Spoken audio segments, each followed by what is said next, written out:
on the trails today. 10 miler I'm gonna put in. It's been raining nonstop for days now, so the trail is an absolute sloppy, muddy mess. 1 mile, 11:40. Mile 2, 13. 3 miles, 15:30. A lot more filming on that one. So the things you can learn running ultra marathons are just numerous. I mean, you could be doing it for 10 plus years. Like me, I've been doing it for 10 years and still failing, doing things you shouldn't do, that you know you shouldn't do, and learning. You can always be learning in this sport, which makes it super interesting and fun, because again, the monotony of running sometimes can be boring. So the challenges of running 50 or 100 miles make it interesting. Keep your mind occupied. Man, it's so cool.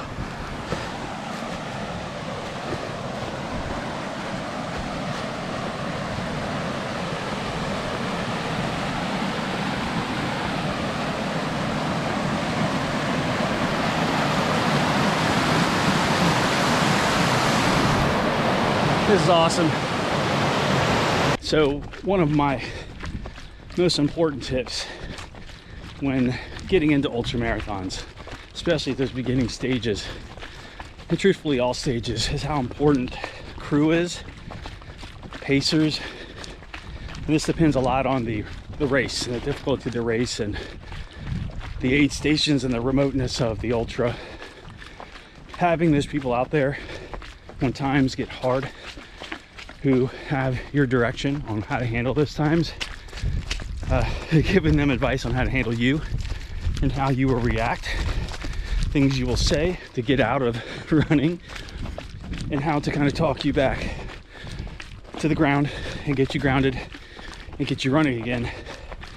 My first race, I wouldn't have finished if it weren't for my pacers and crew and knowing they were going to be at the next aid station and helping me through some of the rough patches and kind of helping you set your mind right again, because your mind will do some very screwy things. It will look for excuses. It will look for every way out to justify stopping. And you and I both know you didn't sign up for the race to drop. You didn't sign up to quit. It's supposed to be hard. That's why we sign up for these things. That's why way less than 1% of people do these. They're not easy. They're not meant to be easy. So get through it and tell your crew how to help get you through it. It's very important. All right, mile 5, 5:15. This was slower because it's just more technical and rocky and a little perilous. It was super fun. I'm at the turnaround point, hour and 10 minutes. I gotta head back to the car. 5 miles this way. Let's go. So the second pretty important piece of advice I can give you in preparing for an ultra marathon, and it's common sense, which is just studying the terrain, the elevation, the change, the aid stations, how far apart they are, the type of terrain you're going to be on. For instance, is there a lot of fire roads? Is it technical trail? Is it kind of buffed out trail? Is it really super rocky? All that type of stuff matters. Like, look at this. This is part of this race, and there's a good probably mile of this type of stuff. You just can't go fast. And that type of stuff, you just can't go fast. And it's good to know that, because if you're preparing for a race and you're thinking, well, you know, I can knock out this 5 or 6 mile section pretty quickly, and you get out there and you may even know the elevation change. It may have some hills, it may be rolling, and you just don't really understand the terrain, and that can dictate speed. No, it's not can. It will dictate speed. There's just certain parts of races that you can't move fast on that you maybe thought you could, and it could affect how long you're out there, your hydration. So many factors that you can prepare for and just mentally prepare for when you're doing your pacing. And again, communicating with your crew how long parts are going to take, how many calories you're burning, again, your hydration, depletion, that type of stuff. Looking into the weather that day. What has the weather been like? Look at this.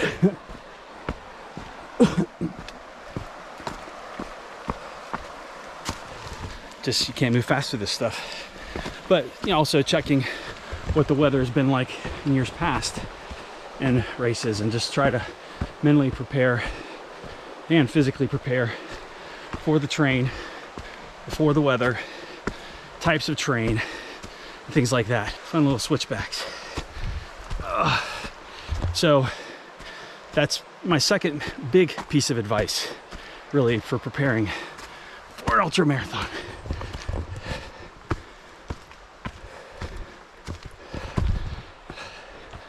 In this particular part, during this 24-hour race loop, this part is part of the 6.25 mile loop, and it is slow going, and it just tears you up. A lot of very steep climbs, very technical, rocky, and there's no way to move quickly through them. Oh man, kicking my butt. Here we go. So conversely to the bad parts about it slowing you down, there could be parts of races that are great sections that are easy to run and where you can make up speed. So if you know, I got a 3 mile super technical section that it's hard to maintain a good pace, you just take it easy going through it, especially if it's a dangerous part. And then knowing that you have another section coming up that you can kind of book it and make up some time, that stuff's good to know. It's absolutely key to do your research before these races. And ultimately, that's why I do all these videos of my races. I have so many people come up to me in races and thank me and tell me that they watched my videos of previous races, and it gave them that research. It gave them that idea of what the terrain was going to be like in the race. So that's awesome to be able to help others in areas where I didn't have that help necessarily when I first started, other than reading race reports. And you people who have been doing this for a long time will know that back in the day, race reports was all you had. You didn't have all of these high fidelity, well produced and edited race videos and many documentaries of these races. You're welcome. All right, 6 miles, 14:28, 7 miles, 14:04, hour and 40 minutes into this. All right, mile 8, 14:44.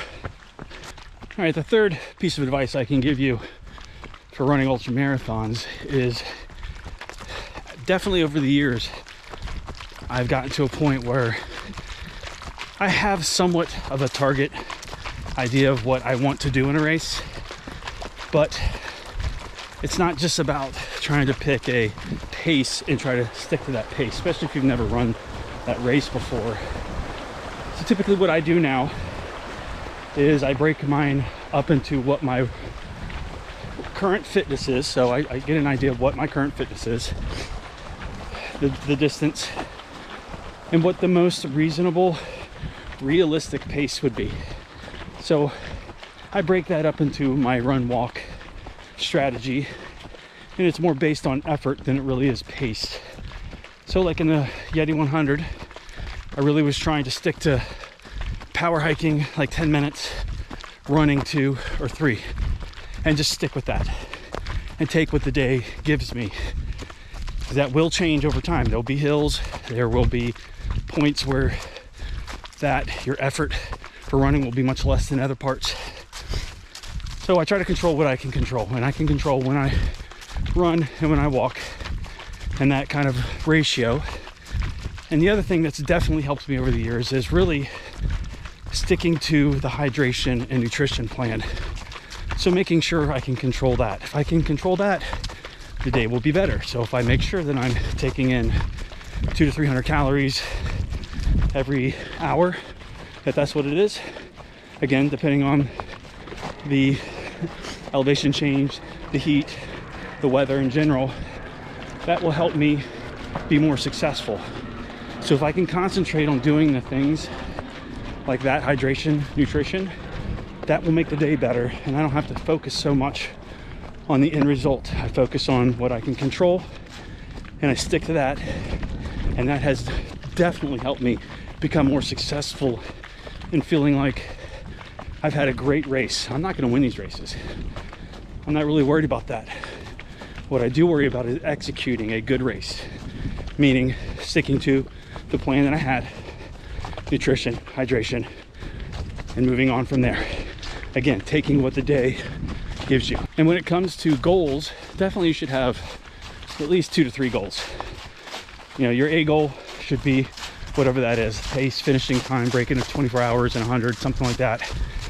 And then the subsequent goals should be, again, sticking to your run-walk ratio, hydration, nutrition. If you can stick to those things, you can nail those, but you miss your A goal, you can still concentrate on being happy about that.